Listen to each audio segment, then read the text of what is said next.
Bismillahirrahmanirrahim. Kullu nafsin dha'iqatul maut wa innama tuwaffawna ujurakum yawmal qiyamah faman zuhziha 'anil nari wa udkhilal jannata faqad faz wa mal hayatud dunya illa mata'ul ghurur. Qala Rasulullah sallallahu alaihi wasallam, man kharaja min baitihi fi talabil ilmi fahuwa fi sabilillahi hatta yarji'. Baginda Rasul bersabda, siapa keluar dari rumahnya untuk mendapatkan ilmu, orang itu adalah orang yang berjihad fi sabilillah sampai dia kembali ke rumahnya. Mudah-mudahan kita semua mendapatkan pahala jihad dari Allah Subhanahu wa taala. Amin. Sadaqallahul azim wa sadaqa rasuluhun nabiyul karim wa nahnu ala dzalika minasyahidin wasyakirin walhamdulillahi rabbil alamin. Para ulama, tuan-tuan guru, para ajengan yang berhadir, malam ini saya ketemu dengan tuan guru kita semua, ajengan kita Kiai Haji Jujun Junaidi. Saya nggak sangka beliau tinggal sini. Dan masjid ini ramai. Biasanya masjid kalau ada ulamanya, insya Allah masjid itu menjadi terang benderang. Alhamdulillah ketemu. Baru pertama kali saya kemari Pak Kiai. Mohon izin ini duduk di atas. Kepada pengurus masjid, BKM dan seluruh jajaran yang telah susah payah membina masjid ini segini hebat.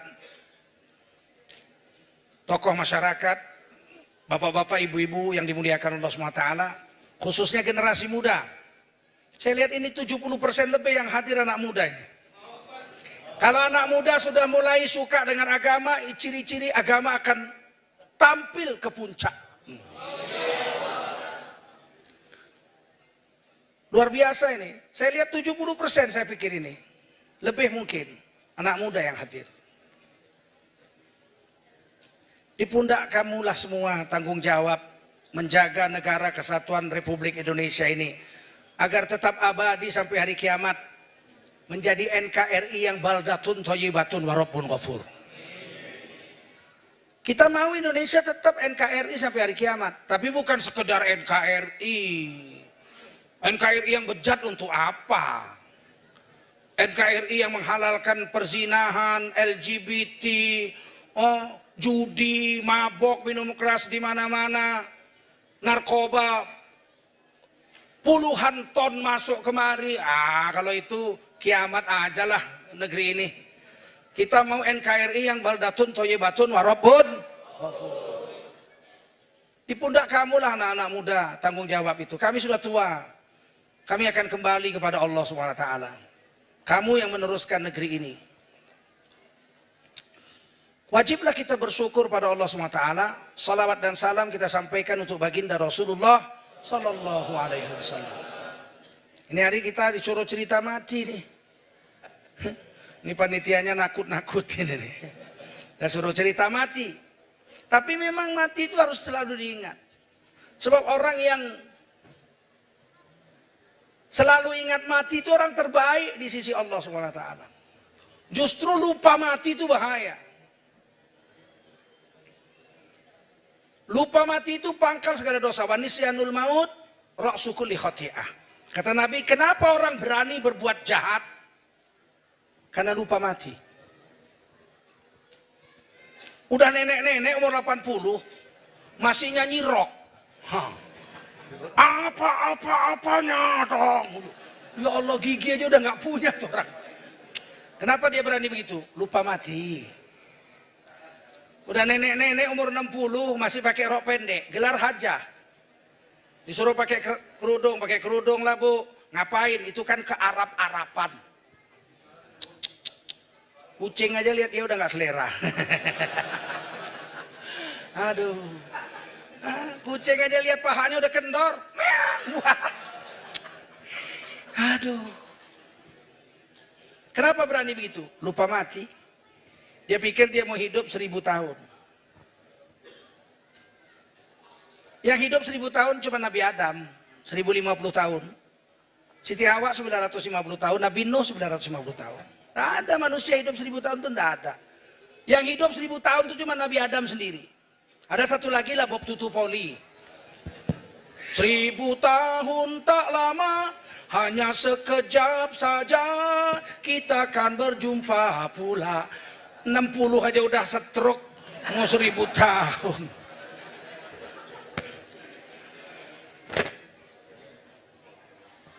Diganti. Memang lebih bagus ini. Cerita mati, kita mau cerita mati. Mati itu keniscayaan mesti. Kullu nafsin dha'iqatul maut. Yang bernyawa mesti mati. Manusia mati, hewan mati, jin mati, iblis pun mati. Ditiup sangkakala iblis mati. Malaikat mati. Malaikat maut mati. Mati semua. Ditiup sangkakala semua mati. Malaikat yang di langit, makhluk yang di bumi mati. Yang hidup tinggal malaikat pemikul aras, malaikat maut, malaikat Jibril, malaikat Mikail, malaikat Israfil yang niup itu nggak mati dong. Masa yang niup mati? Tapi kemudian Allah matikan. Malaikat pemikul aras mati, malaikat itu Jibril, Mikail mati semua. Tinggal malaikat maut. Kata Allah, kamu malaikat maut, pergi kamu cabut nyawamu sendiri. Dicabut pelan banget, namanya nyabut sendiri. Coba kita suruh cabut kuku sendiri coba. Cabut pelan-pelan, menjerit malaikat maut sekuat-kuatnya. Cabut sendiri nyawanya, nggak sanggup.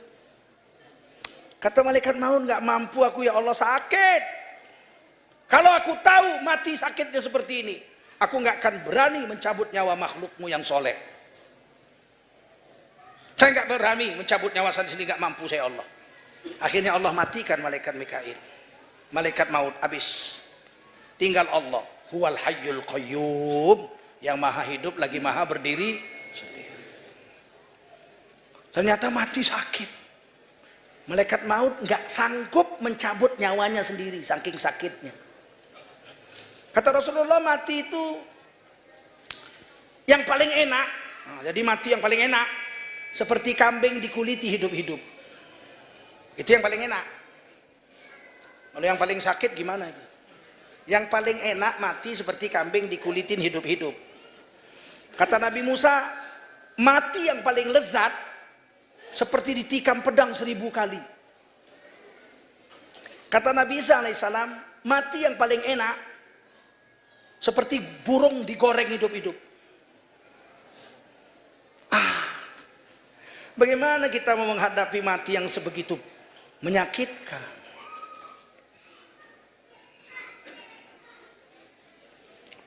Tapi Rasulullah bersabda dalam hadis lain, wa yakhruju ruhul mu'min min jasadihi kama yakhruju sya'ru minal ajid. Gampang keluar roh orang beriman seperti rambut keluar dari tepung. Ceret, selesai. Kok bertentangan nih hadis? Yang satu bilang seperti kambing di kulit hidup-hidup, Rasulullah sendiri yang mengatakan. Tapi Rasulullah mengatakan lagi, orang beriman mati rambut seperti rambut keluar dari tepung, selesai, tidak terasa sakit. Loh, kok bertentangan ini hadis? Kalau kita orang bodoh seperti saya ini, nggak boleh sok pinter soal hadis. Dia bilang, wah ini mengatakan sakit. Yang ini Rasulullah bilang nggak sakit. Wah kalau begitu yang benar yang mana nih? Yang ini yang benar, yang ini dhaif dibuang, yang ini sahih diambil. Kita bukan ahli hadis. Kita ini ahli hadas. Sebentar-bentar berhadas besar, sebentar-bentar berhadas kecil. Kita bukan ahli hadis. Sok-sok mau menghakimi hadis. Satu orang ulama ahli hadis, beliau jumpa 2 hadis ini, dia nangis. Ya Allah, hamba orang bodoh, nggak ngerti tentang hadis Rasul. Padahal dia hafal itu hadis, sama sanad-sanadnya dia hafal. Tapi aku nggak paham ya Allah, bagaimana yang satu bilang sakit, yang satu bilang mati nggak sakit. Beri kepahaman kepadaku ya Allah. Siang puasa, malam tahajud. Siang puasa, malam tahajud. Minta ilmu dari Allah. Wa ma utitum minal ilmi illa qalila. Tak ku beri ilmu padamu kecuali sedikit. Dia siang puasa malam tahajud, siang puasa malam tahajud. Merenungi 2 hadis saja berhari-hari puasa dan tahajud. Sampai satu hari dia jumpa Rasulullah SAW dalam mimpinya. Siapa yang jumpa Rasul dalam mimpi itu pasti Rasul. Sebab iblis dan setan tidak mampu menyamar seperti Rasul. Jadi kalau siapa saja yang hadir ini pernah jumpa dengan Rasul dalam mimpi, itu pasti Rasul. Tapi kalau jumpa dalam mimpi, jumpa Ahok, belum tentu Ahok. Kalau Rasul mesti. Begitu beliau orang alim ini, ahli hadis ini jumpa Rasul dalam mimpinya, dia pun menangis. Ya Rasulullah, alimni hadzal hadis. Ajarilah aku tentang hadis ini. Yang satu Tuhan bersabda sakit mati. Yang satu Tuhan bersabda mati tidak sakit. Ajarilah aku ya Rasul. Nangis-nangis. Rasulullah bilang, coba kamu baca dalam surah Yusuf. Rasulullah cuma bilang Iqra surah Yusuf. Baca surah Yusuf. Bangun. Begitu bangun langsung duduk baca surah Yusuf. Hafal Quran. Ulama. Kalau kita hafal Quran. Wah, kalau kita hafal Quran ulama ini langsung baca surah Yusuf. Dapatlah dia keterangan tentang hadis itu di surah Yusuf. Bahwa mati tetap sakit. Yang paling enak seperti kambing dikuliti hidup-hidup. Tapi kalau orang beriman yang mati yang soleh, diperlihatkan oleh Allah surga yang akan ditujunya ketika mau mati. Sehingga cantiknya surga, harumnya bau surga, merdunya nyanyian bidadari menyambut rohnya mau pulang. Sakit itu tidak terasa, terbius. Kata Allah, falaula idza balagatil hulqum wa antum hina idzin tanzurun. Ketika nyawamu sampai di leher, sakaratul maut, pada saat itu kamu akan melihat tempat yang akan kau tuju. Ahli sorga udah lihat sorga. Sementara anak istrinya yang menunggu di tempat tidur di rumah sakit nggak lihat apa-apa. Dia lihat, apa itu cantik sekali. Subhanallah, cantiknya. Dicium lagi, harum, Masya Allah. Turunlah beberapa asisten malaikat maut. Kadang 6, kadang 8, kadang 10, kadang 12, kadang 20, tergantung derajat ulama yang orang-orang yang mau mati ini. Makin soleh makin banyak. Turun malaikat. Innalladzina qalu rabbunallah. Sesungguhnya siapa-siapa orang yang mengatakan Tuhan kami adalah Allah, tsumastaqamu, kemudian istiqomah dalam agama. Jatuh bangun lagi, kepleset balik lagi, mencong kembali lagi. Terus istiqomah dalam agama. Tatanazzalu alaihimul malaikah. Ketika dia mau mati turunlah malaikat-malaikat. Bukan malaikat maut, malaikat asisten malaikat maut. Malaikat itu berkata, "Alla takhafu wa la tahzanu." Kamu jangan takut, jangan bimbang, jangan cemas, jangan ragu. Wa abshiru bil jannati allati kuntum tu'adun. Beri kabar gembira dengan surga yang dijanjikan Allah untuk mereka. Udah lihat surga. Dia tanya sama malaikat, itu apa? Surga. Siapa punya? Kamu punya. Itu istana? Istanamu. Masya Allah. Batu-batanya dari emas. Pintunya dari jamrud. Jamrud sebesar kuku aja harganya 2 miliar. Apalagi jamrud sebesar pintu berapa triliun. Coba, ngapain kita sampai jual agama? Jual agama, cuman dapat gaji 100 juta sebulan. Kalau kita ahli sorga, pintu istana kita jamrud mas. Dia lihat, Masya Allah cantik sekali. Lupalah dia rumah kontrakannya yang kumuh. Itu kita mau kemana? Kita mau pulang ke situ itu. Ke istanamu itu. Maka dinampakkanlah bidadari-bidadari memakai sutra hijau. Melambai-lambaikan selendang hijau. Memanggil rohnya pulang. Kang Mas, Wis suwe tak enteni ndang rene Kang Mas. Ini berarti yang mati orang Jawa nih. Allahu Akbar. Senyum manis. Barulah datang malaikat maut. Komandannya datang. Malaikat maut memberikan salam. Assalamualaikum. Selamat atasmu. Waalaikumsalam. Man anta? Ana malakul maut. Malaikat maut saya. Mau ngapain? Ya jemput sampean. Mau kemana? Ke situ. Masya Allah. Ditulislah kalimat la ilaha illallah di jari malaikat maut. Diletakkanlah antara matanya. 2 biji matanya diletakkan. Maka dia baca kalimat itu. La ilaha illallah. Dicabutlah nyawanya. Dengan sangat ringan wa yakhruju ruhul mu'min min jasadihi kama yakhruju sya'ru minal ajin. Tercabutlah nyawa orang beriman seperti rambut keluar dari tepung, tidak terasa sakit. Karena indahnya sorga, harumnya bau sorga, dan merdunya nyanyian bidadari. Terbius, hilang sakitnya. Keterangan ini dari mana? Dari surah Yusuf, ulama ini dapat. Ketika itu Nabi Yusuf tinggal di rumah majikannya, menteri. Kalau di sini Kapolri lah gitu, Kapolri. Bukan Tito, bukan. Kapolri. Istrinya cantik jelita, se-Mesir paling cantik istrinya. Namanya Zulaikha. Orang Melayu, Betawi menyebutnya Jaleha. Jaleha itu dari Zulaikha. Nggak bisa orang Betawi bilang Zulaikha, susah. Siapa? Jaleha. Cantik jelita, tapi masih perawan.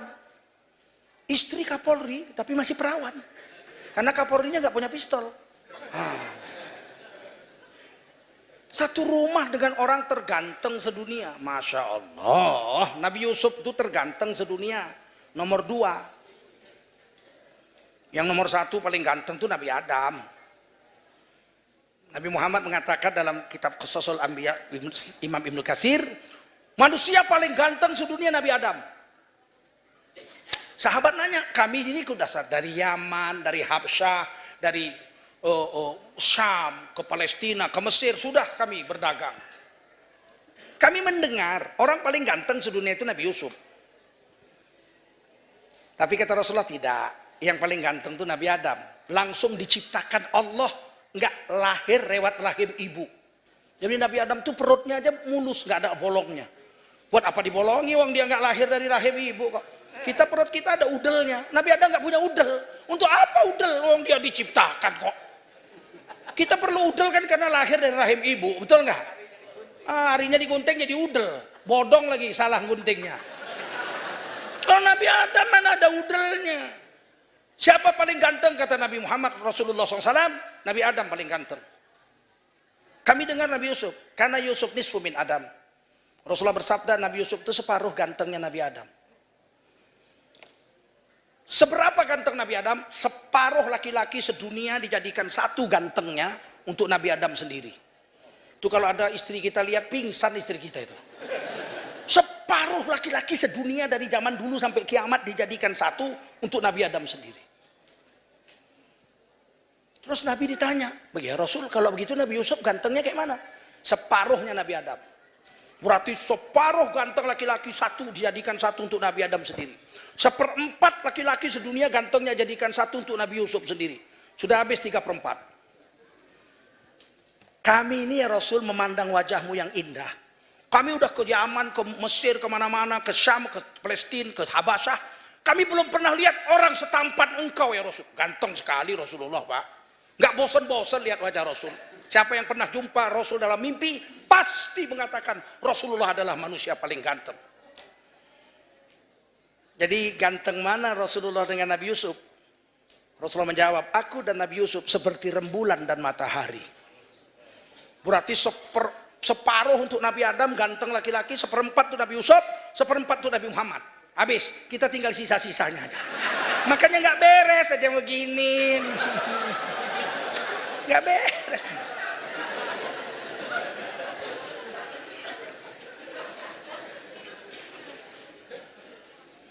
Nabi Yusuf alaihissalam tinggal di rumah majikannya Istrinya perawan karena suaminya tidak punya senjata.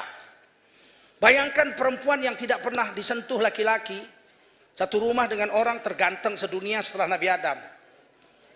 Maka satu hari diajaknya Nabi Yusuf berzina. Nafsunya Nabi Yusuf mau, nafsul amaroh, nafsunya mau, tapi imannya menolak. Sehingga Nabi Yusuf tidak mau, imannya menolak. Nafsu mau, nafsu mana mau nolak, nafsu nggak mau taat sama Allah. Yang mau taat itu iman, paham? Kalau nafsu ngelawan aja sama Allah. Makanya kita disuruh puasa, sholat, zakat untuk mengontrol nafsu.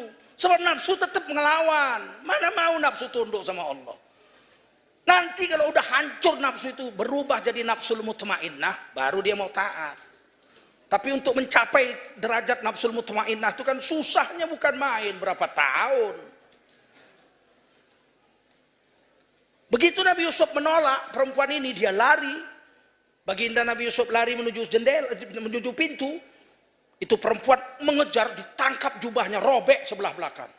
Kudda min dubur. Jadi perempuan kalau udah mau, jubah robek, bayangin itu. Jangan kalian pikir cuma laki-laki aja yang hebat. Makanya jangan kalian ganggu-ganggu perempuan. Laki-laki ini kadang-kadang di SMS perempuan. I love you baby. Udah dia mau, mati. HP saya tidak aktif katanya. Jangan main-main dengan perempuan, nafsunya 9. Kejar Nabi Yusuf. Nabi Yusuf lari ke pintu. Begitu dibuka pintu, wa alfaya sayyidaha ladal bab. Ini dalil mengatakan laki-laki boleh dipanggil sayyid.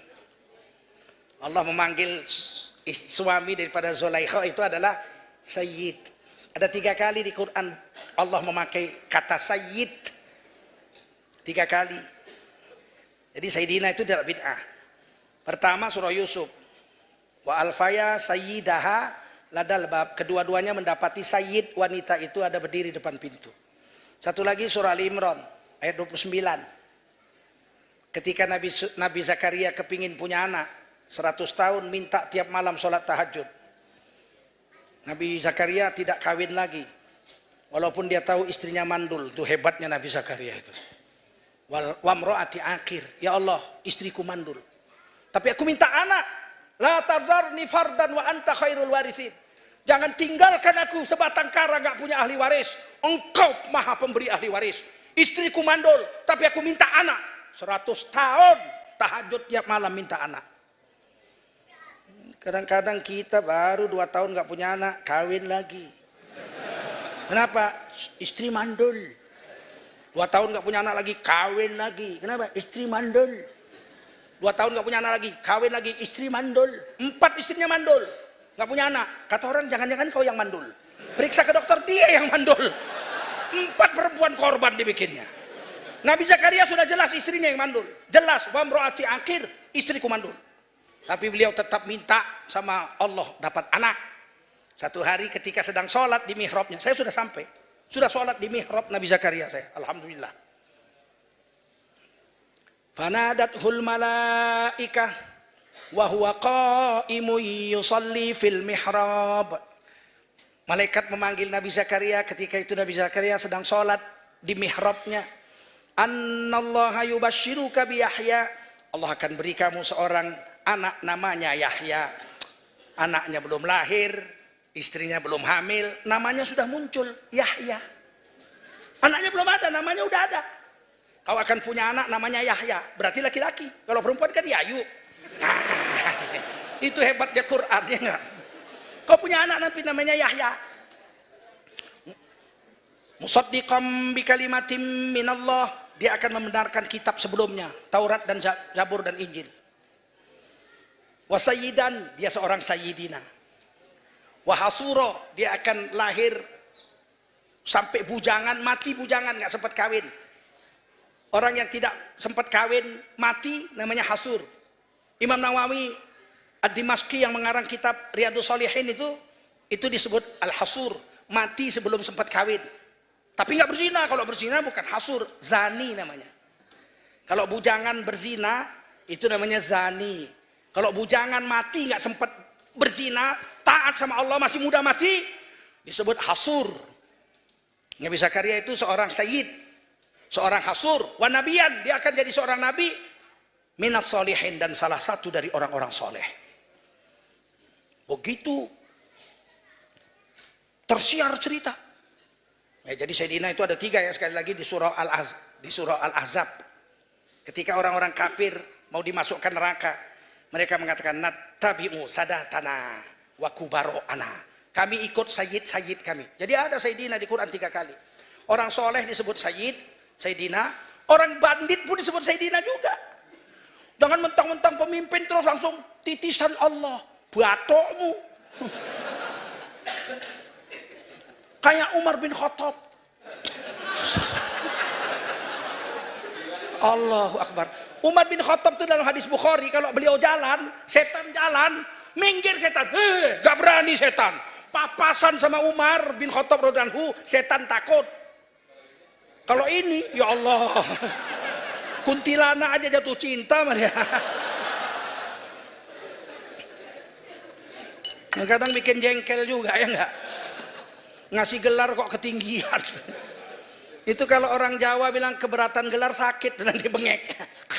Kenapa? Keberatan gelar. Ditukar gelarnya. Sontoloyo. Nah, maaf ini. Ini bandrek ya? Bandrek bajigur, bukan? Baik, kita lanjut. Setelah kejadian Nabi Yusuf ini digoda sama majikan perempuannya, mulai cerita orang di kampung. Pak, masa istri menteri jatuh cinta sama budak, gitulah kira-kira. Selera rendah.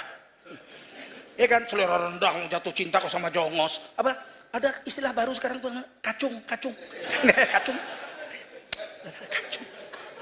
Jatuh cinta kok sama kacung. Kacung gue. Ribut tuh satu kampung, bergunjing perempuan-perempuan kota itu. Perempuan begitu cantiknya, istri menteri jatuh cinta sama kacung. Panas juga nih perempuan. Sakitnya tuh di sini tuh. Awas lupa deh, diundang nih perempuan-perempuan, bangsawan-bangsawan diundang ke istananya, dikasih pisau satu orang satu. Kalau di sini kasih mangga lah, mangga yang sudah masak itu, yang ada air-airnya itu. Nah, kata Zaleha, kalian kupas mangga, bukan mangga mengkel, mangga yang sudah ada airnya, yang udah mateng, kupas. Sedang dikupas begitu, Siti Zulaikha panggil Nabi Yusuf. Ukhruj alaihin, kamu lewati perempuan-perempuan yang lagi ngupas mangga itu, lewatin. Kamu nggak usah nengok kanan kiri, lewat aja. Kayak Arjuna dalam film tuh. Lewat, jangan kayak Buto Takil, aja. Kayak Arjuna aja. Lewat aja. Ukhruj alaihin, lewati itu perempuan-perempuan. Nggak usah ngomong, nggak usah apa, lewat aja. Cik. Falamma ra'ainahu, begitu perempuan-perempuan itu melihat Nabi Yusuf lewat, akbarnahu, tercengang. Gantengnya, ini bukan manusia, ini mau malaikat. Wa qata'na aydiyahun, dipotong orang itu, tangan orang itu. Nggak terasa sakit, padahal kena air mangga kan asem. Gantengnya. Udah lewat baru, wadaw! Kesakitan, tangannya sudah terpotong. Barulah ulama ini sadar, ya Allah, lihat gantengnya Nabi Yusuf saja, tangan perempuan terpotong, tidak terasa sakit. Bagaimana lihat indahnya sorga, merdunya nyanyian bidadari, harumnya bau sorga, diciumkan kepada orang mukmin yang mau mati. Saat itu tercabutlah nyawanya. Sakitnya tetap, tapi tidak terasa. Karena apa? Indahnya sorga. Kita mau mati model yang mana ini sekarang? Mau mati dengan tenang, dan kemudian setelah mati tersenyum. Ibu Tuti Alawiyah, sahabat saya di MUI, beliau ketua, saya wakil sekjen. Saya di MUI 20 tahun. Beliau di MUI sejak berdiri MUI. Sudah jadi pengurus. Dan MUI itu Majelis Ulama Indonesia tidak digaji 1 rupiah pun. Ini kadang-kadang fitnah, MUI mandi duit moyangmu. Nggak digaji kami di MUI. Itu saya melihat jenazah beliau senyum. Bagaimana bisa pipinya naik? Siapa yang jengatkan tuh siapa? Saya pernah lihat di Afghanistan orang mati ditembak tentara Rusia, Soviet. Itu bukan senyum, tertawa gitu.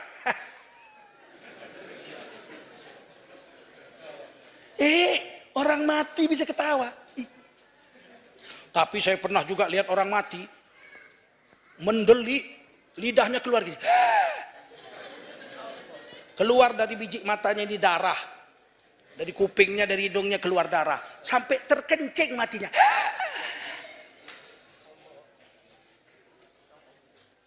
Kita mau pilih yang mana? Kalau kita orang mukmin yang istiqomah dengan agama, seperti itu. Tapi kalau kita durhaka sama Allah, malaikat maut datang dengan rupa yang jelek. Wajah malaikat maut itu ada 4. Berapa? Berapa? 4. Kalau dia mencabut nyawa nabi-nabi dan rasul-rasul, malaikat maut memakai wajah yang di kepalanya ini, yang di ubun-ubunnya ini ada wajah, itu yang dipakai. Sehingga kalau mau nyabut nyawa nabi-nabi, malaikat maut tuh nggak pakai yang ini, pakai yang ini. Sampai sekarang kita kalau hormat sama orang kan pakai yang ini. Monggo mbah, monggo mbah, mangga, pakai ini, mangga. Ini memang muka yang paling terhormat itu ini, yang paling terhormat. Orang Jepang aja kalau hormat, arigatou gozaimasu. Memang ini wajah malaikat maut yang paling cantik itu di ubun-ubun. Itu hanya dipakai nyabut nyawa nabi-nabi dan rasul. 124.000 nabi dan rasul memandang wajah yang itu. Kalau dia orang soleh pakai yang ini. Orang Islam yang soleh dia pakai yang ini. Itu aja udah takut. Siti Fatimah radhiyallahu anha diketuk rumah Rasulullah. Tok tok tok. Kata Rasulullah buka. Dibuka nggak ada siapa-siapa. Ketuk lagi tuk tuk tuk. Kata Rasulullah buka. Rasulullah sudah sakit waktu itu. Dibuka, berdiri orang Arab pakai serban jubah hitam, melihat kepada Siti Fatimah. Sayyidah Fatimah gemeter, lolos seluruh tulang-tulangnya lemes. Siti Fatimah bilang, bapakku sedang ada urusan besar, nggak bisa terima tamu, tutup pintu. Kata Rasulullah, siapa yang datang? Orang Arab pakai baju hitam-hitam. Takut saya ya bapak, seluruh tubuh saya lemes, tulang-tulang saya seperti dilolosi satu-satu. Melihat orang itu, kata Nabi, suruh masuk. Itu malaikat maut. Wajahnya yang ini, Siti Fatimah takut. Jangan main-main. Dipakai untuk mencabut nyawa orang-orang soleh. Yang ketiga wajahnya yang dipakai untuk orang-orang mukmin yang beriman tapi durhaka sama Allah. Orang-orang fasik. Wajah yang di belakang. Nih, yang di belakang sini. Kita pun kalau marah kan ini yang dipakai. Datang musuh kita. Dari sana musuh. Kalau ngadapi musuh pakai yang ini. Makanya orang tarik tambang tuh nggak ada yang pakai ini. Semua pakai ini.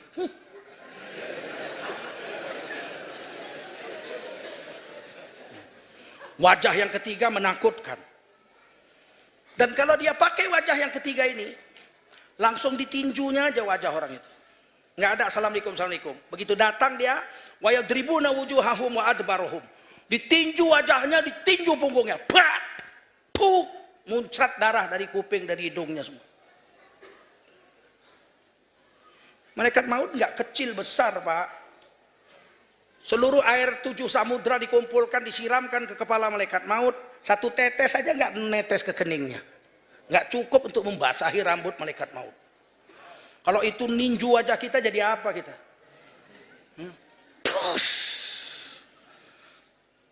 Yang terakhir kaki yang dipakai untuk mencabut nyawa orang-orang kafir. Di mana? Di telapak kakinya.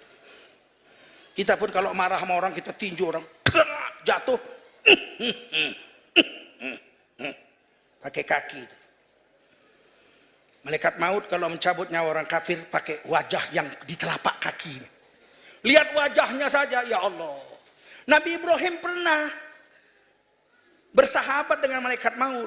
Setiap datang dikasih makan nggak mau, setiap datang kasih minum nggak mau. Kata Nabi Ibrahim, Anda ini tamu saya ini kalau nggak ngasih makan tamu rasanya saya nggak enak. Kata malaikat maut, saya ini nggak makan nggak minum. Kalau nggak makan nggak minum bukan manusia, berarti malaikat. Iya, saya memang malaikat. Malaikat apa? Malaikat maut. Turun sini karena sayang sama kamu, sering-sering bertamu karena seneng.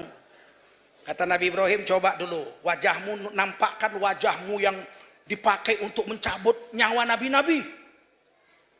Oke, yang ini kan pejam mata. Nabi Ibrahim pejam mata. Sekarang buka, dipakai yang ini. Nabi Ibrahim bilang, ya Allah, seandainya tidak ada sorga, melihat wajahmu saja sudah nikmatnya seperti dalam sorga. Gantengnya malaikat maut. Kemudian kata Nabi Ibrahim, coba tunjukkan wajahmu yang mencabut nyawa orang-orang kafir.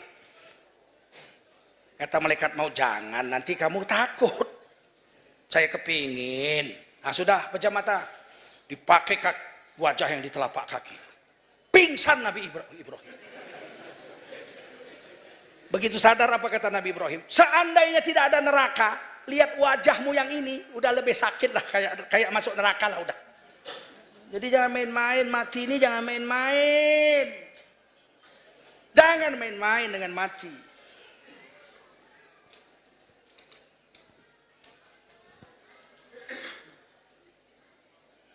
Nah, bagi orang beriman, mati ini jembatan untuk menuju ke tempat yang lebih baik. Kita nggak bisa masuk surga kalau nggak mati. Kalau mau masuk surga mesti mati dulu, betul nggak? Ya kalau nggak mati bagaimana mau masuk surga? Nggak bisa, mesti mati dulu. Nabi Isa belum mati, ya harus turun dulu ke bumi, mati dulu, kalau nggak bisa masuk surga. Nabi Isa itu 33 tahun di dunia. Kemudian diangkat ke langit ke-6 menurut 40 hadis. 41 hadis soheh. Disohehkan oleh Imam Suyuti rahimahullah ta'ala. Nanti dia akan turun dari langit ke-6 ke dunia. Tugasnya yang pertama membunuh Dajjal. Jadi tidak ada yang bisa membunuh Dajjal kecuali Nabi Isa. Setelah membunuh Dajjal, Nabi Isa alaihissalam akan mematahkan salib-salib. Bukan Nabi Isa manjat gereja, gergaji, salib. Seluruh dunia mau berapa 100 tahun. Maksudnya Nabi Isa akan mengislamkan semua orang Nasrani. Masuk Islam karena beliau akan menjadi dai umat Rasulullah Muhammad SAW. Beliau hidup 40 tahun lagi dan kemudian wafat, dikuburkan di dalam Masjid Nabawi di sebelah kuburan Rasulullah SAW. Dan ini Siti Aisyah ngerti. Ketika Rasulullah dikuburkan, kemudian Sayyidina Abu Bakar dikuburkan di kamar tidur Siti Aisyah radhiyallahu anha. Yang pertama kamarnya 2. Rasulullah situ, bapaknya Abu Bakar Siddiq radhiyallahu anhu di situ. Tiba-tiba Sayyidina Umar ditikam perutnya sama Abu Lu'lu, putus-putus ususnya. Umar bin Khattab radhiyallahu anhu minum nabis, keluar nabis, bocor. Minum susu, keluar susu. Minum air, keluar. Kata Sayyidina Umar, saya nggak panjang umur lagi. Usus sudah putus-putus. Maka dia bilang sama anaknya Abdullah bin Umar radhiyallahu anhu, Abdullah, datang sama Ibu Aisyah. Bilang sama Ibu Aisyah, Umar bin Khattab kirim salam. Jangan bilang Amirul Mukminin. Bilang Umar bin Khattab kirim salam. Permintaan Umar bin Khattab yang terakhir sebelum mati. Izinkan beliau dikuburkan di samping sahabat yang dicintainya dan Nabi yang dijunjungnya. Di kamar tidur Siti Aisyah. Datanglah Abdullah bin Umar, ya ibu, bapak kami sudah tertikam perutnya, putus-putus ususnya. Kemungkinan besar tidak panjang umur lagi. Beliau ingin kalau mati dikuburkan di samping Rasulullah dan bapak Abu Bakar Siddiq, sahabat kesayangannya. Disitulah dikuburkan, di kamar tidur rumah Ibunda Aisyah. Apa jawab Ibunda Aisyah? Itu sebetulnya kuburan untuk saya. Saya mau dikuburkan di samping suami dan bapak saya. Tapi karena yang minta Umar bin Khattab, saya tidak akan berani membantah permintaan Umar bin Khattab. Silakan dikuburkan di situ. Maka kemudian dikuburlah Umar bin Khattab di dalam kamar tidur rumah Ibunda Aisyah. Sejak itu, kata Ibunda Aisyah, sebelum Umar bin Khattab dikubur di situ, setiap hari saya masuk kamar itu, ziarah kepada suami dan bapak saya. Setiap hari, orang di dalam rumahnya kan. Tapi setelah Sayyidina Umar dikubur di situ, aku tidak pernah lagi masuk ke kamar itu, melainkan menutup aurat dengan sempurna. Karena aku yakin Umar bin Khattab masih melihat. Ini akidahnya Siti Aisyah radhiyallahu anha. Percaya orang mati masih bisa lihat, orang hidup masih bisa lihat orang mati. Percaya ini akidahnya Siti Aisyah. Akidah Ahlussunnah wal Jamaah. Ketika Ibunda Aisyah wafat, tinggal satu kubur lagi. Ada satu lagi. Kata Ibunda Aisyah, saya kalau wafat kuburkan di Baqi bersama 7 istri Rasulullah yang lain. Jejer sebelah 7 di Baqi. Jangan di sini. Kenapa Siti Aisyah nggak mau dikubur situ? Karena yang satu itu tempat untuk Nabi Isa alaihi salam.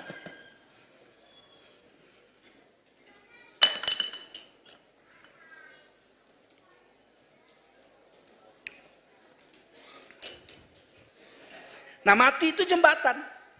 Nanti Nabi Isa 40 tahun lagi hidup dan beliau mati. Wafatnya Nabi Isa umur 73 tahun.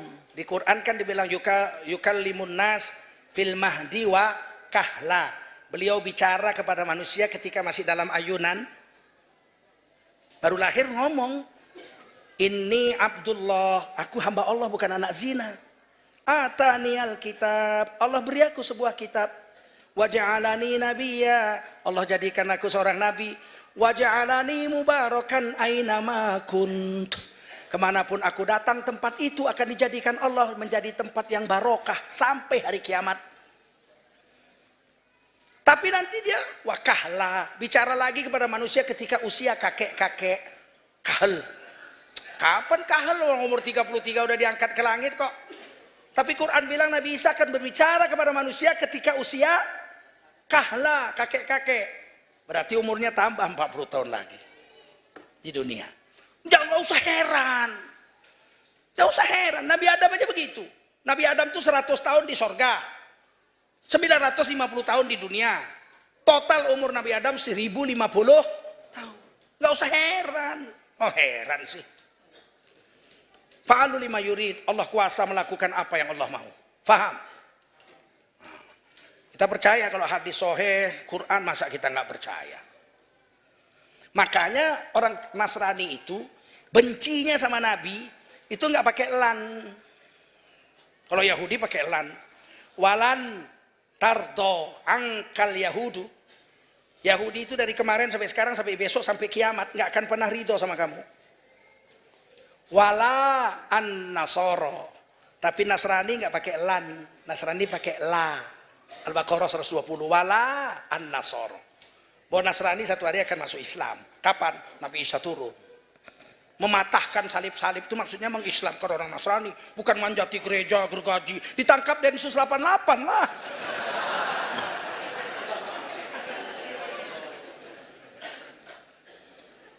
Baik. Bagi kita orang mukmin, orang beriman, mati itu jembatan emas untuk menuju alam yang lebih baik. Kalau kita beriman dan beramal soleh, begitu kita masuk kubur, iman diperiksa. Begitu kita hari kiamat, amal diperiksa. Ini harus penting kita pelajari, sebab orang-orang jil, jaringan Islam liberal, zaman dulu namanya Mu'tazilah, diambil sama Eropa menjadi paham rasionalisme. Paham rasionalisme mendulukan otaknya, akalnya daripada Quran dan hadis. Dibawa ke Amerika menjadi humanism. Oleh Nurcholish Madjid di Amerika, dibawa pulang ke Indonesia jadi liberal.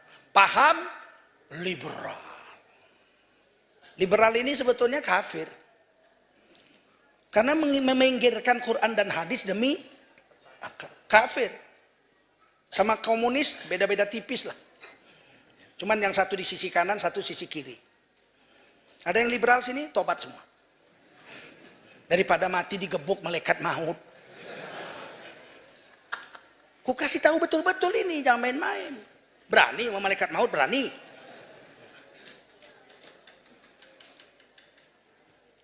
Begitu kita mati masuk kubur, belum pulang yang nguburkan. Belum pulang, sudah datang malaikat 2, Mungkar Nakir. Siapa namanya? Mungkar Nakir. Ini orang Islam ini. Siapa malaikat kubur? Mungkar Mangkir. Loh, kapan pula mangkir? Bukan mungkar mangkir. Mungkar Nakir. Kojamnya bukan main. Tak pernah senyum. Begitu datang langsung dia menjerit. Suaranya sekeras suara geledek. Man Rabbuka?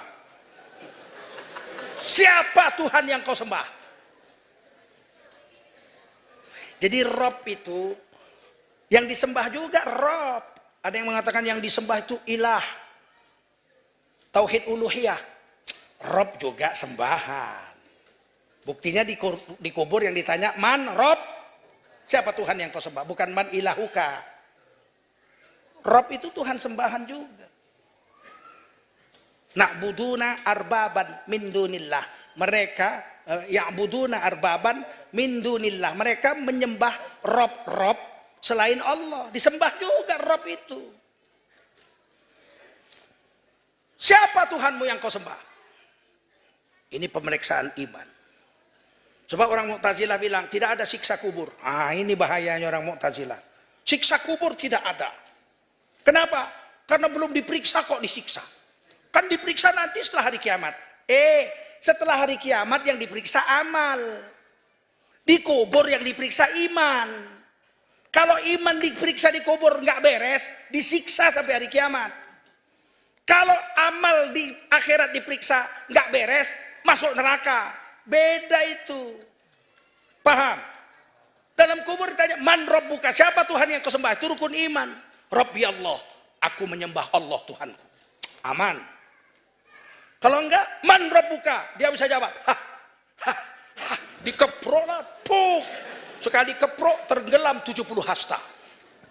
Saya pernah di Medan, pertama kali di Medan dibuat jalan layang. Itu kan pondasinya beton sebesar tiang listrik. Digubuk pakai palu-palunya tuh palu listrik juga. Bum, bum, bum. Saya berhenti naik Vespa, saya lihat. Ya Allah, sebesar itulah tiangnya dipukul, sebesar itulah palunya. Puk, cuman masuk segini. Puk, masuk segini. Puk, masuk segini. Kalau malaikat mungkar nakir sekali keprok, puk, masuk 70 hasta. Bayangkan. Dan dia nggak bisa disogok. Nggak bisa main, saya kasih gaji 100 juta sebulan ya. Nggak bisa dia. Dirapel setahun, dirapel setahun. Ceme segitu mana laku. Nggak laku sana. Main duit nggak laku, main family nggak laku. Man Rabbuka? Nanti dulu. Kamu mungkar nakir? Iya, saya si morangkir. Si morangkir pun nggak takut dia.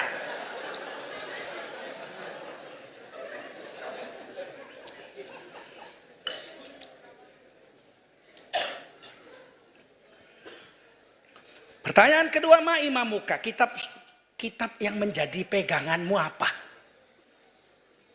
Ma imamuka? Kitab apa yang kau baca menjadi pedoman hidupmu? Majalah Tempo. Kenapa?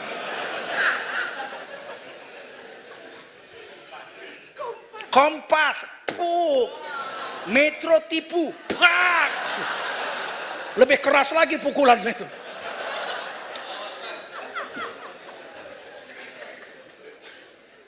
Kalau dia bilang Al-Quranul Karim, aman. Pertanyaan ketiga, man nabiyuka? Siapa nabimu? Yang menjadi pedoman hidupmu dari ujung rambut sampai ujung kaki. Lahir dan batin, kau ikut siapa kau? Ikut siapa? Ditanya di situ. Kalau dia bilang Muhammad Rasulullah SAW, aman. Tapi kalau Gus ini, Gus itu, apa Gus-Gus? Kena. Sunnah Nabi itu, kalau kita nggak amalkan belum tentu berdosa. Sebab sunnah Nabi ada yang wajib. Sholat 5 waktu wajib, menutup aurat wajib. Betul nggak? Tapi ada sunnah Nabi yang sunat. Menutup kepala, sunat. Ya kan? Makan baca bismillah, sunat. Masuk WC baca Allahumma inni a'udzubika minal khubthi wal khubath. Sunat. Enggak dibaca enggak berdosa. Dibaca unggul, dapat 1 hasanah 10 pahala. Jadi sunnah Nabi belum tentu kalau enggak dikerjakan itu berdosa. Ada sunnah Nabi yang mubah. Sunnah Nabi, perbuatan Nabi, perkataan Nabi atau diamnya Nabi terhadap sahabat tapi hukumnya mubah. Ada sunnah Nabi yang mubah. Apa itu? Kawin sama janda? Nabi kawin apa enggak? Kawin. Nikah itu sunnah Nabi apa enggak? Nah, Nabi nikah sama janda. Sudah 2 kali jadi janda. Suami pertama wafat, kawin lagi, suami kedua wafat, punya anak Hindun bin Hindun. Kemudian Siti Khadijah jadi janda, sudah 2 kali. Nabi suami ketiga. Berarti nikah sama janda sunnah apa enggak? Sunnah apa enggak? Hukumnya apa? Mubah, enggak sunat, enggak wajib, enggak. Sunnah Nabi tapi mubah. Sunnah Nabi yang sunat, kawinlah sama gadis. Kata Nabi, nikahilah perawan karena mulutnya lebih harum dan lebih bisa dibawa bercanda. Kalau kawin sama gadis bisa lomba lari, ting ting ting ting ting ting ting ting ting ting ting di balik pohon bunga, dik dik dik dik dik dik dik dik dik. Kalau janda nggak mau, dik dik dik ah kayak anak-anak.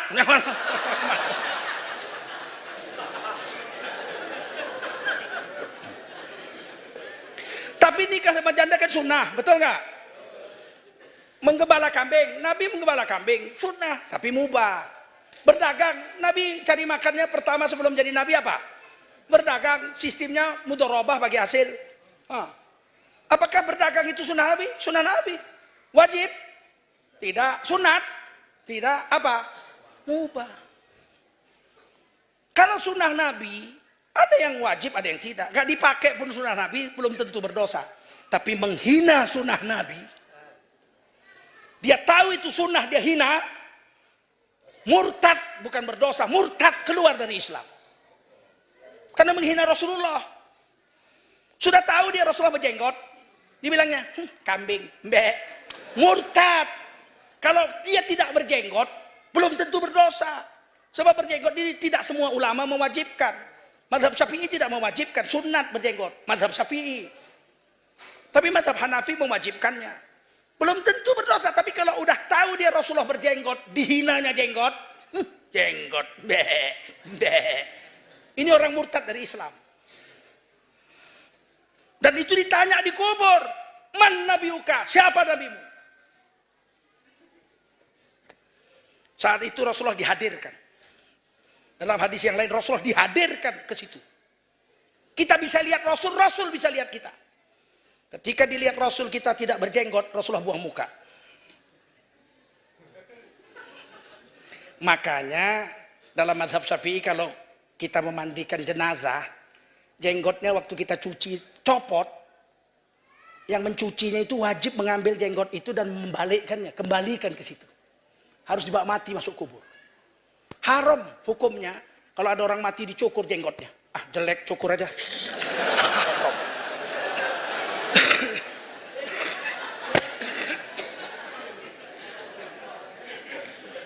Mencukur jenggot orang mati haram.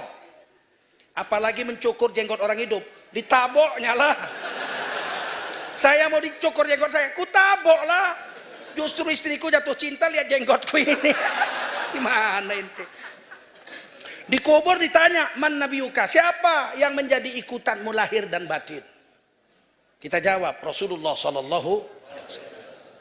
Pertanyaan keempat, man ikhwanuka, siapa temanmu? Siapa temanmu? Ditanya. Siapa temanmu? Dia jawab, teman Ahok.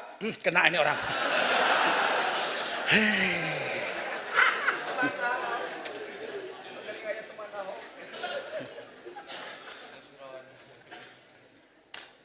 Teman kita itu, saudara kita itu sudah ditulis sama Allah di Quran. Innamal mu'minuna ikhwah. Orang beriman itu bersaudara. Jangan cari yang lain. Jangan cari yang lain. Apa nggak boleh berkawan sama orang lain? Boleh. Tapi saudaramu orang mesti kau dulukan orang Islam dari yang lain. Kan saudaramu. Siapa yang mempersaudarakan kita? Coba, siapa? Siapa? Allah. Di mana? Di Quran. Kita bersaudara. Siapa yang bersaudarakan? Allah. Di mana? Di Quran. Jadi jangan main-main. Itu kita bersaudara. Tentu kita harus dulukan saudara kita.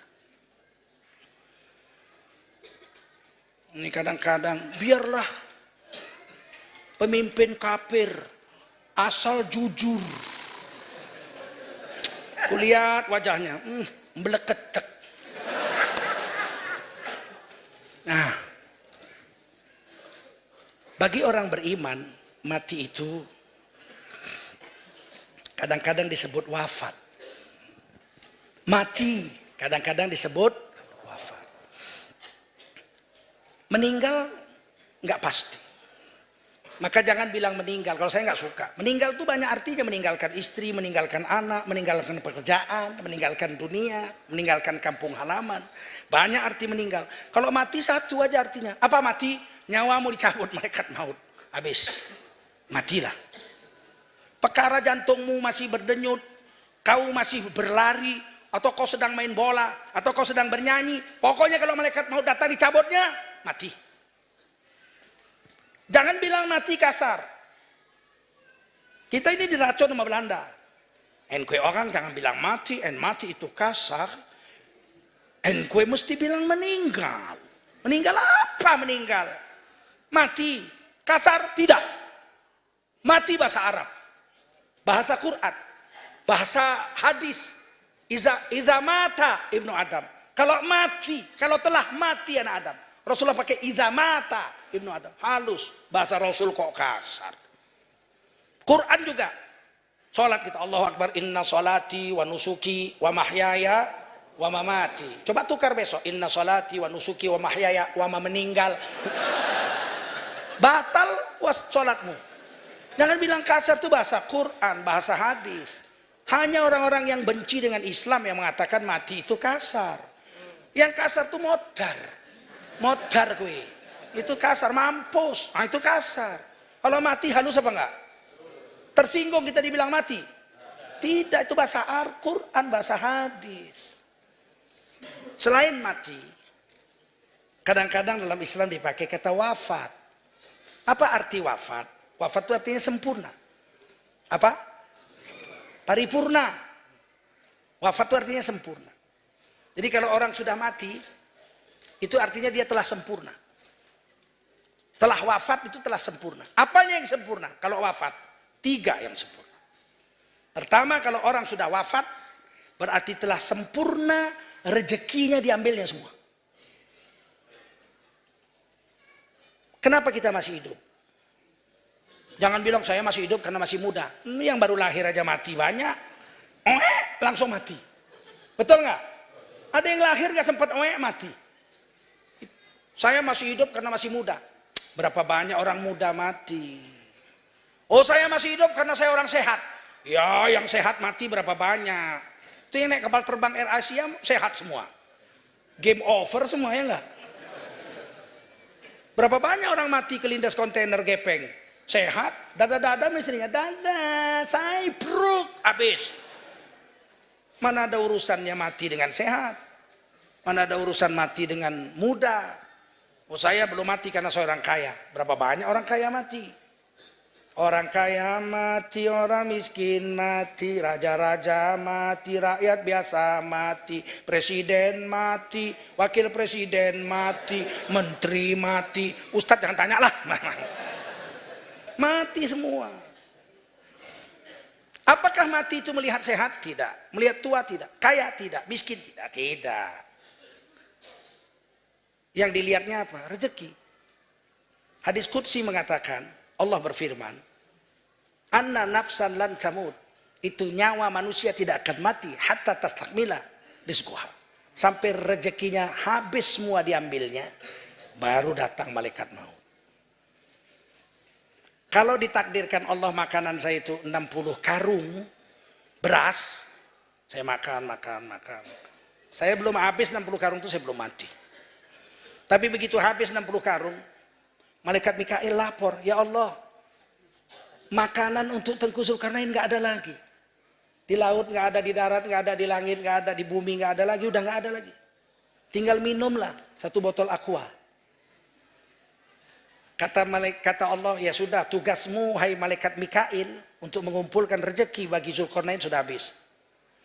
Hari ini tugas malaikat maut menyelesaikannya. Begitu teguk terakhir saya minum, itu malaikat maut sudah hitung mundur 10, 9, 8, 7, 6, 5, 4, 3, 2, 1. Satu napas nggak nambah.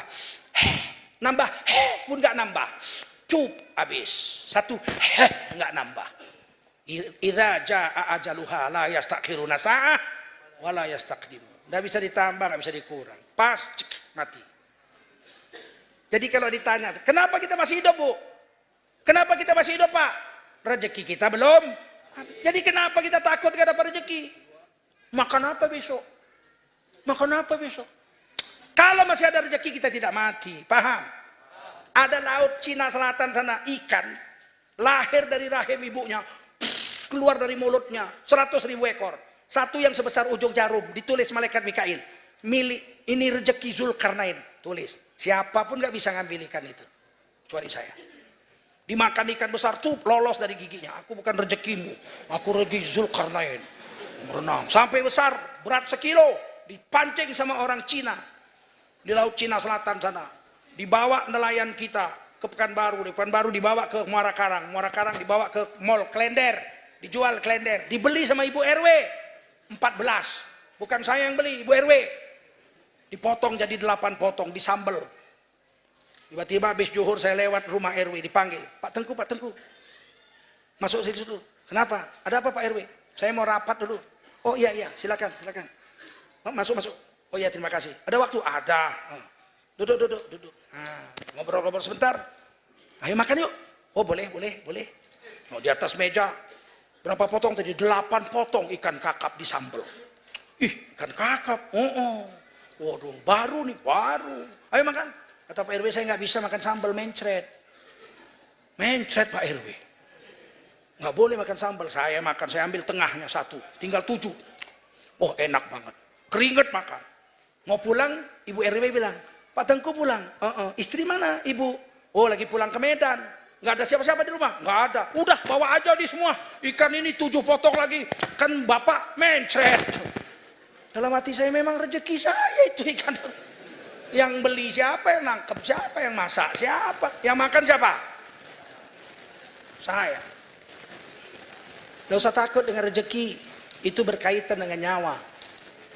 Kita tidak akan mati sebelum rezeki habis dimakan. Kalau ada satu apel di Washington, tertulis nama Bejo, itu antara 2 saja. Bejo pergi ke sana makan apel itu di Amerika, atau apel itu yang terbang ke mulut Bejo.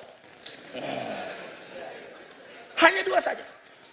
Dia pergi ke Amerika makan buah itu, atau buah itu yang datang ke rumahnya dimakan sama dia. Selesai dimakan, cabut malaikat maut, habis. Begitu. Paham? Yang kedua disebut wafat, sempurna pendengaran dan penglihatan orang mati itu. Orang yang sudah mati bisa melihat apa yang nggak bisa dilihat orang hidup. Kita nggak tahu sekarang ada apa di Amerika. Apa yang terjadi di Spanyol, nggak tahu. Tapi orang mati. Fabasarukal yaumal hadid. Penglihatanmu lebih tajam dari pedang. Sekarang saya tanya, apa yang ada di belakang tembok ini? Nggak ada yang tahu. Karena kita orang hidup, mata kita terbatas. Tapi kalau orang mati, apa yang terjadi pada anak-anaknya di seluruh dunia dia lihat. Seorang ibu di dalam kubur, dia bisa lihat anaknya di Amerika lagi sholat tahajud. Masya Allah, nak, sholat tahajud kau sayang, di Amerika lagi nakku. Ya Allah, tetaplah anakku dalam hidayah. Tiba-tiba diperlihat, wah anakku yang di Tegal. Ya Allah, nak, main judi kau nak. Sontoloyo kau. Ya Allah, jangan matikan anakku sebelum dapat hidayah darimu ya Allah. Dilihat lagi anaknya, ya Allah, anakku yang di sana di pesantren sedang baca kitab. Ya Allah, berilah hidayah pada anakku, pelihara hidayah sampai dia mati. Itu dilihat semua. Maka ketika kita mati, kalau kita berbuat maksiat, kita menyakiti hati bapak dan ibu kita. Menyakiti hati Rasul. Rasul lihat. Lihat Rasul. Bapak ibu kita lihat. Yang bilang Quran kok gimana? Quran yang bilang. Wa qul i'malu. Katakan hai Nabi, i'malu, beramallah kamu semua umat Islam. Fasayarallahu amalakum, Allah akan lihat amalmu. Wa rasuluhu, Rasul akan lihat amalmu. Wal mu'minun, orang beriman akan lihat amalmu. Bapak ibumu apalagi? Dan Imam Ibnu Katsir dalam tafsir Ibnu Katsir, surah itu surah At-Taubah ayat 105. Menuliskan dua hadis Tirmidzi dengan Abu Dawud. Bahwa mayat itu melihat perbuatan anak-anaknya di dunia. Kalau anaknya soleh dia bahagia. Bangun kita jam 12 malam. Dilihat ibu kita, alhamdulillah Pak, anak kita bangun Pak. Masya Allah, masuk kamar mandi buang air kecil. Ya Allah, ntar lagi wudu. Tiba-tiba tidur. Ya Allah nak, malam cuman kencing aja kau nak.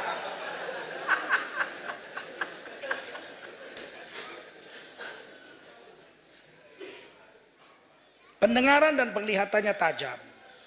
Bunyi sandal orang yang menguburkan mayat menyakiti telinga orang yang sudah mati lebih keras dari suara geledek.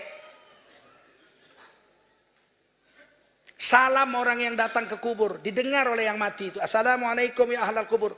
Dengar apa enggak yang mati itu? Dengar. Kalau enggak ngapain Nabi suruh kasih salam sama orang mati? Assalamualaikum ahli kubur. Pastilah dia dengar. Kalau enggak ngapain Nabi suruh salam? Betul? Nabi enggak pernah suruh Assalamualaikum tiang listrik. Assalamualaikum pohon kayu. Assalamualaikum batu. Enggak ada. Kenapa mau orang mati Assalamualaikum ya ahlal kubur? Dia dengar minal muslimin wal muslimat. Fa insyaallahu bikum lalahikun. Satu hari kami akan nyusul kamu ke situ loh. Mereka jawab enggak? Jawab enggak? Jawab, cuma jawabannya tidak diperdengarkan. Kalau diperdengarkan jawara pun loncat pagar. Assalamualaikum. Waalaikumsalam. Oh. Yang ketiga, disebut wafat sempurna adalah sempurna amalnya. Kullu nafsin dha'iqatul maut. Tiap yang bernyawa mesti mati. Wa innama tuwaffawna ujurakum yaumal qiyamah. Hanya saja dengan matimu itu kami ingin melipat gandakan bayaran pahalamu di hari kiamat. Satu orang bangun masjid 1 miliar. Jadi masjid 1 miliar. Allah bayar pahala paling sedikit 700 miliar. Bisa lebih banyak. Itu Quran surah Al-Baqarah. Kama salih habba ambatat sab'a sanabil fi kulli sumbulatim mi'atu habba. Seperti nanam 1 biji di tanah, dari 1 biji tumbuh 7 tangkai, tiap tangkai berbuah 100. Kita bayar masjid 1 miliar bangun, kita dapat pahala 700 miliar. Udah masuk catatan amal pasti. Lebih bisa. Tapi ada bonus. Itu yang disebut wafat itu. Semua orang yang sholat di masjid itu setiap hari pahalanya dikumpulkan jadi satu. Diserahkan sama yang membangun masjid tanpa mengurangi pahala orang yang sholat di masjid itu. La yang kusu dzalika min ujurihim syai'a. Itu hadis Muslim. Maka terkejutlah orang beriman di hari kiamat ketika disuruh baca catatan amalnya. Iqra kitabak, baca catatan amalmu. Dia bilang, ya Allah, umur saya 60 tahun. Saya mati. Sholat saya berhenti. Tapi kenapa ini setiap hari ada ratusan sholat? Masuk ke catatan amal saya ratusan sholat orang. Kamu membangun masjid dulu. Semua pahala orang yang sholat di masjid itu kepadamu diberikan tanpa mengurangi pahala mereka. Tapi kenapa setelah 300 tahun berhenti? Ada perang, masjidnya dibom orang. Hancur masjidmu, tak ada lagi orang sholat di situ. Betapa hebatnya. Ya Allah, aku tak bisa baca Quran. Aku buta huruf sampai mati tak bisa aku baca Quran. Tapi kenapa setiap hari ada pahala orang baca Quran ini? Ada yang khatam lagi. Itulah masjid kau itu. Ada orang baca Quran situ, dibikin pula madrasah hafiz Quran situ. Semua orang yang baca Quran di masjidmu, sama kamu pahalanya tanpa mengurangi pahala mereka. Inilah yang disebut wafat itu. Allah mau menyempurnakan pahala kita di hari kiamat nanti.